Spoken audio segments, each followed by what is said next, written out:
Good morning friends.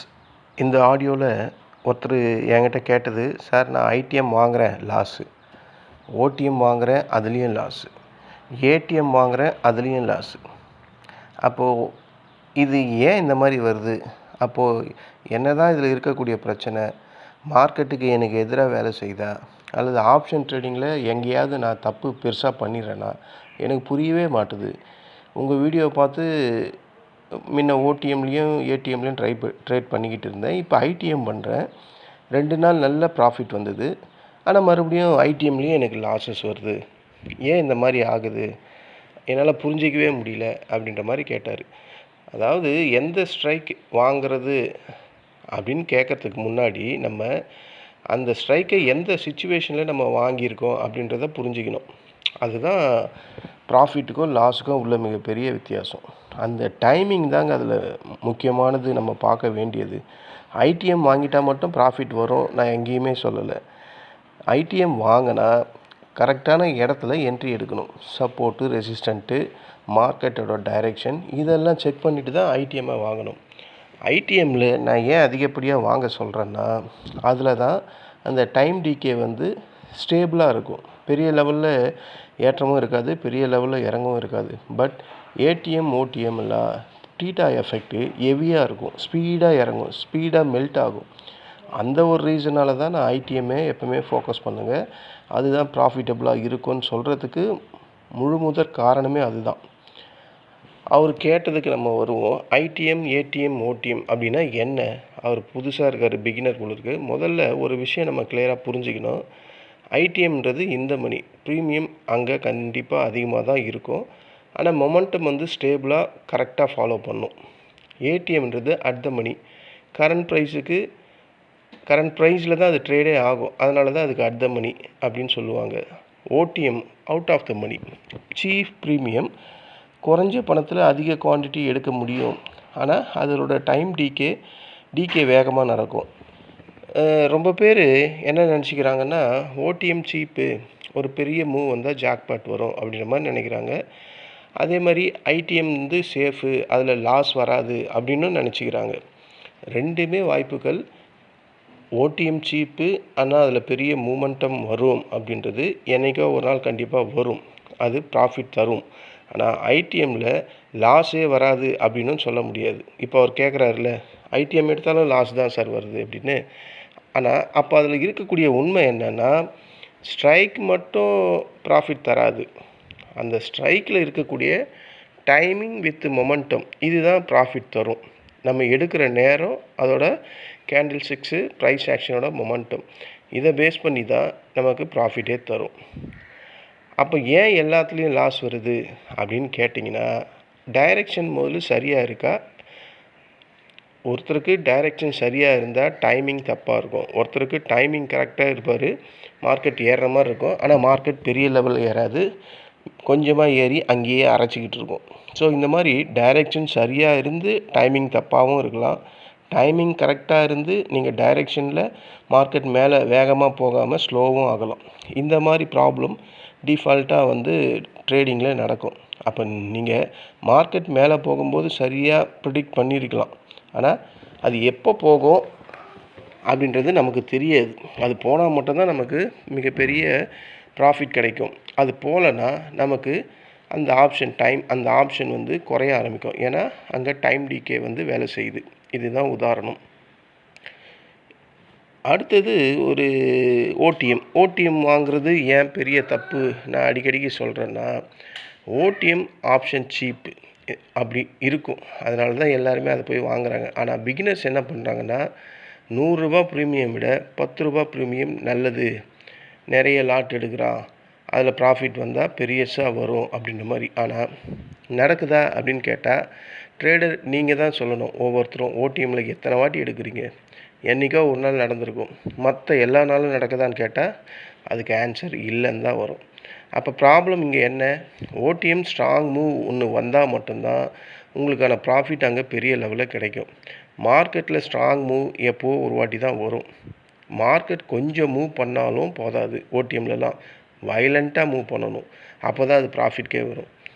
அப்படி violent moment வரவே வராத போது நம்ம ஓடிஎம்லேயே ட்ரேட் பண்ணால் அதனால் ப்ராஃபிட் என்பது போய் லாஸ்ன்றது ஸ்லோவாக மெல்ட் ஆகிக்கிட்டே இருக்கும், நம்ம ப்ரீமியம் குறைஞ்சிக்கிட்டே இருக்கும். அப்போ ஐடிஎம் வாங்கினா மட்டும்தான் லாஸ் வருது அப்படின்னு நீங்கள் சில பேர் சொல்கிறது எனக்கு அதுவும் புரியுது. ஆனால் ஐடிஎம் தான் சரியான சேஃப் அப்படின்னு நான் ஒவ்வொரு வாட்டியும் சொல்கிறதுக்கு ரீசன், ஐடிஎம் வந்து ஒரு பெரிய ப்ரீமியம் இருக்கக்கூடியது. அதில் ரிஸ்க் அமௌண்ட்டு பெருசாக இருந்தாலும், வாங்கக்கூடிய ரிஸ்க் அமௌண்ட்டு பெருசாக இருந்தாலும் அதில் டைம் டிகே வந்து ஸ்டேபிளாக இருக்கும். டைம் டிகே பெரிய லெவலில் ஏறிக்கிட்டு இறங்கிட்டுலாம் இருக்காது. அதில் ஒரே ஒரு பிரச்சனை என்னென்னா, ஐடிஎம்மில் நீங்கள் லேட்டாக போய் அந்த ப்ரீமியமை வாங்கிட்டிங்கன்னா மட்டும்தான் லாஸ் வரும். இதை நம்ம நல்லா தெரிஞ்சுக்கணும். இந்த ஒரே ஒரு ரீசனால தான் ஐடிஎம்மில் நமக்கு லாஸ் வரும். லேட் என்ட்ரியாக இருந்தால் மட்டும்தான் ஐடிஎம்மில் நமக்கு லாஸ் வரும். ஒரு கேண்டில் ஏறும் போதே நீங்கள் ஐடிஎம்மில் சூஸ் பண்ணிட்டீங்கன்னா, வாங்கிட்டிங்கன்னா அது கண்டிப்பாக ப்ராஃபிட்டு தான் தரும். இது நான் என்னோடய அனுபவத்தில் சொல்கிறேன். ஆனால் அந்த கேண்டில் ஏறினதுக்கப்புறம் போய் நீங்கள் ஐடிஎம்மில் போய் வாங்கினா, ஒருவேளை அது இறங்கிடுச்சுன்னா கண்டிப்பாக லாஸஸ் தான் வரும். ஸோ இப்போ அவர் கேட்டதுக்கு புரியுதா? அவர் ஐடிஎம்மில் ட்ரேட் பண்ணாலும் அந்த மொமெண்டத்தை கேட்ச் பண்ணாமல் கொஞ்சம் டைம் டிலே பண்ணி எடுக்கலாம். அதாவது லேட் என்ட்ரி எடுக்கலாம். அதனால தான் லாஸ் வருது. இது அவர் சார்ட் அவுட் பண்ணணும். நம்ம எடுக்கிற இடம் கேண்டில் 6 மொமெண்டம் இருக்கும்போது எடுத்துகிறோமா, இல்லை நடுவில் எடுக்கிறோமா, இல்லை முடியும் போது எடுக்கிறோமா அப்படின்றத அவர் சொன்னால் மட்டும்தான் தெரியும். ஏன்னா ஆப்ஷன் ஐடிஎம்ன்றது ஆப்ஷன் ஆல்ரெடி எக்ஸ்பென்சிவாக இருக்கும். ஓகேங்களா? அப்போது மார்க்கெட் மூவ் பெருசாக வரும்போது ப்ரீமியம் அதிகமாக ஏறுறதுக்கும் வாய்ப்பு இருக்குது. ஆனால் மார்க்கெட் டவுன் ஆகும்போது ப்ரீமியம் மெதுவாக இறங்கிறதுக்கும் வாய்ப்பு இருக்குது.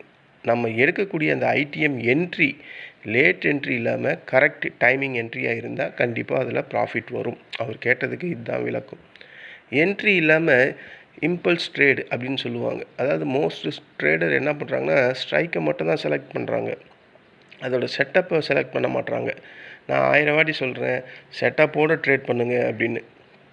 இதுதான் பல பிகினர்ஸ்க்கு பிக்கெஸ்ட்டு மிஸ்டேக்காக இருக்குது. சார்ட் கன்ஃபர்மேஷன் இல்லாமையே ட்ரேட் பண்ணுவாங்க. கேண்டில் 6 பிரேக் அவுட் ஆகுதா, பிரேக் டவுன் ஆகுதா அப்படின்றது இல்லாமையே ட்ரேட் பண்ணுறாங்க. வால்யூம் அந்த இடத்துல இன்க்ரீஸ் ஆகுதா அப்படின்றத பார்க்காமையே ட்ரேட் பண்ணுறாங்க. ட்ரெண்டு இப்போ எப்படி இருக்குது, மார்க்கெட் டவுன் ட்ரெண்டில் இருக்கா, அப் ட்ரெண்டில் இருக்கா அப்படின்றத பார்க்காம ட்ரேட் பண்ணுறாங்க. இதெல்லாம் சேர்ந்து தான் உங்களை லாஸுக்கு கொண்டு போகுது. அதை நீங்கள் ஏடிஎம்மில் வாங்கினாலும் சரி, ஓடிஎம்மில் வாங்கினாலும் சரி, ஐடிஎம்மில் வாங்கினாலும் சரி. ஆனால் ஐடிஎம் இந்த ஏடிஎம் ஓடிஎம்மை விட கொஞ்சம் பெட்டர் அப்படின்றதுனால தான் நம்ம அதை எடுக்கிறோம். மற்றது எல்லாமே மார்க்கெட் வந்து ஒரு 24,000 இருக்குது. நீங்கள் 24,200 வாங்கிடுறீங்க. ஒருத்தர் 24,200 வாங்குறாரு, ஒருத்தர் கரெக்டாக அட் த மணிலேயே 24,000 வாங்குறாரு, ஒருத்தர் 23,800 வாங்குறாரு. மார்க்கெட் இறங்கும் போது இந்த 3 பேருக்கு யாருக்கு அதிக லாஸஸ் இருக்குன்னா, ஓடிஎம்மில் இருக்கிறவருக்கும் அட் த மணியில் இருக்கிறவருக்கும் அதிகப்படியான லாஸஸ் இருக்கும்.